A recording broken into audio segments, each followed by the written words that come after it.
میں رسول اللہ صلی اللہ علیہ وسلم سے جو کچھ سنتا اسے محفوظ رکھنے کے لیے لکھ لیتا تھا۔ قریش کی ایک جماعت نے مجھے اس سے منع کرتے ہوئے کہا، تم رسول اللہ صلی اللہ علیہ وسلم کی ہر بات سن کر لکھتے ہو، ناراضی اور رضامندی کی حالت میں گفتگو فرماتے ہیں، لہٰذا ہر بات نہ لکھا کرو۔ میں نے لکھنا چھوڑ دیا۔ بسم اللہ الرحمن الرحیم۔ آج کا ہمارا ٹاپک دہن مصطفیٰ جان رحمت چشمہ علم و حکمت۔ حضرت عبداللہ بن عمر رضی اللہ تعالی عنہما نے فرمایا، میں رسول اللہ صلی اللہ علیہ وسلم سے جو کچھ سنتا اسے محفوظ رکھنے کے لیے لکھ لیتا تھا۔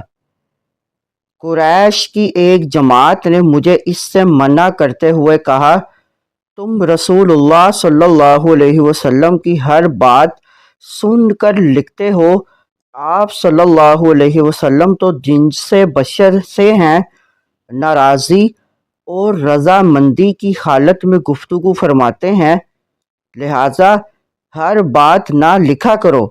میں نے لکھنا چھوڑ دیا اور حضور صلی اللہ علیہ وسلم سے اس بات کا ذکر کیا تو آپ صلی اللہ علیہ وسلم نے انگشت مبارک سے اپنے دہن مبارک کی طرف اشارہ کر کے فرمایا، میرا ہر فرمان لکھا کرو۔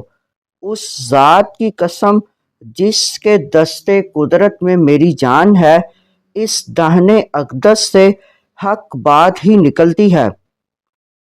اس حدیث مبارک سے واضح ہوا کہ حضور رحمت عالم صلی اللہ علیہ وسلم اگرچہ جنس بشر سے ہیں، لیکن آپ صلی اللہ علیہ وسلم کی شان سب انسانوں بلکہ ساری مخلوقات سے بلند اور بالا ہے۔ آپ صلی اللہ علیہ وسلم کی یہ امتیازی شان ہے کہ جلال ہو یا جمال، ہمیشہ حق بات ہی ارشاد فرماتے ہیں۔